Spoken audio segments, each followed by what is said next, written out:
Nation. It's Pastor Butler here with you. I want you to know that we're about to engage in an important conversation around a medical issue that we're all facing. It's called COVID-19, in particular the vaccine, that there are hesitancy, there are issues that we're all wrestling with, and we want to get past this. And as a congregation, we've been engaged in vaccinations. We actually got people tested early on. And so we want to enlighten you and inform you around some of the myths and the challenges around getting our people vaccinated. And that's what we do at St. Luke. So I've invited two of our members, two medical professionals in our community, to enlighten us and help inform us around this matter of importance to our community. So I've invited Dr. Lisa Taylor Kennedy, MD with Presbyterian. And then also we have Dr. James Carl Lau of Omega Rehabilitation and Spine with us on this day. So guys, I'm appreciative for your time and your counsel and your insight. So Lisa, I want to start with you. There is a whole lot of conversation out there. I need you to inform our people about what is the truth of this vaccination, what they need to know. Definitely. There's a lot of misinformation and disinformation, but the truth is the COVID-19 vaccines, of which currently there are 3, are proven, effective. There have been multiple millions of people vaccinated both in the United States and around the world. There have been few side effects. Most medications, whether naturally occurring or man-made, have some side effects. But the point of the matter, it decreases death rate, hospitalization rate, and it's important to control the spread of the COVID-19 virus because it is current in a pandemic state, not just in the United States, but throughout the world. And I know, just like you and myself, I want to get back to some state of normalcy. Yeah. And we need this vaccine to do that. Thank you. Thank you. Dr. Carl Lau, there is this whole notion around hesitancy, and in particular, African American community, not necessarily political, but really there's a history. And I need you to speak to the history of why we should not be hesitant when it comes to this vaccine. Certainly, Pastor Butler. I think it's important that we recognize that there has been a history of some misdeeds, misunderstanding with the African American community and the medical community at large. And so when we have members of our community that are hesitant because of that history, first I think we need to show some grace and mercy, right? We need to understand that any intelligent person wants to know what's going on around them. Any intelligent person wants to know what's happening to them. And so I think it's reasonable for anybody to ask questions concerning the virus itself, the vaccinations that have come about, the restrictions that have been placed upon us because of these things. But once that intelligent person has time to think and look at the facts bear out that the vaccines are effective. They are helpful to us as a society. They are helpful to the African American community. They're helpful to the individuals that receive the vaccines and their families. And so while I don't want to denigrate anyone who has a question or has questions about being vaccinated, I do want to say that intelligent folks will take the time to look and research. And research is not Instagram and Facebook. We have to be very clear about that. Yeah. That is not research. Say that one more time. Research is not Instagram and Facebook. Yeah. We have to be clear about that, right? Research is doing the deep dive yourself, going to places like the CDC, which stands for Centers for Disease Control and Prevention. Centers for Disease Control and Prevention.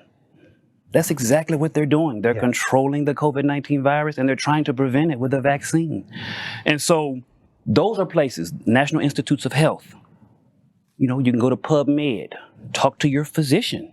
If you don't trust the information you're getting out there in the world or on the internet, talk to your trusted physician because they're going to give you the right answers and the right information. And so again, I think it's important that intelligent people ask questions, but once you get the answers, you need to make a change in your behavior. So and I appreciate that. But here's a conundrum for us. I mean, you said CDC and Institute NIH, National Institutes of Health. The challenge is, and I'm sort of piling on. Many of our people don't trust institutions. So how do we drill down almost on a personal level to really? And I think that's part of this conversation. Is both of you are African American, and I think it's important for our people to see that there are medical professionals who are African American who are helping to explain and walk our people through this this malaise of misinformation to sort of synthesize it to a place where, hey, you do need to get vaccinated. I just want you to, if you had a cousin or somebody walk up, I mean, what's your message to them to get them to, move past the myths to the reality? Well, to move past the myth, one of the things to do, everyone, I can guarantee, knows someone within their circle that has been sick with COVID-19. I'm sure they know someone that has died with COVID-19. Yeah. But I also know that they know many people that have been vaccinated for COVID-19 and are doing well. Yeah. You have to use empirical evidence like that. I mean, if you don't have the access or you're not able to understand some of the language that the CDC may provide or some of the other medical societies, look in your own community. Look at your church. Yeah. Look in the circle of your friends, your sororities and fraternities, and get true answers for people that are living their lives by getting vaccinated and preventing COVID-19 spread. Yeah. Back to Carl. I can say from my own experience, I contracted the virus. I was ill with the virus. For 10 days, I was down. I lost 17 pounds, extremely weak, fever, shaking chills, was worried about myself, praying to God to make it through this ordeal, was worried about my family. Am I going to give it to them? Are they going to get sick from this virus? And so, a very personal experience, but it's real. People are not making this up. This is happening every day. You can talk to physicians, and don't get me wrong, Lisa and I have the advantage of being able to talk to physicians on a personal level because we're in that group. But you can talk to physicians, and they'll tell you about what's happening inside the hospitals. It's not being shown on a day-to-day basis. They'll show you the state fair, but they're not going to show you the ICU where 13 people are there and 11 of them are there with COVID. Yeah. And so, this is not a made-up story. This is happening. They've shut down the nation. People are getting ill. The rural areas are being decimated with this. I would just stress to people to show that everywhere you look, there are signs of this virus, and it's not all made up. Can't trust everything you hear, but you have to trust something. Yeah, that's a good word. Real quick, for African Americans, we disproportionately get impacted by stuff. Can you guys speak to how this is disproportionately affecting our community? Well, initially, it has disproportionately affected our community because on the outset, some of the vaccine locations and availability were not in our communities.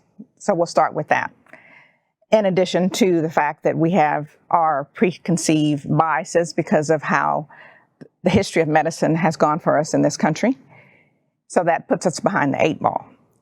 But beyond that, we are a little more fearful, but we also have some health inequities that have been passed on to food deserts, being a cause of it, not having access to health care, and having a greater propensity of comorbidities such as hypertension, diabetes, obesity. All those things increase your risk of not doing well if you get COVID.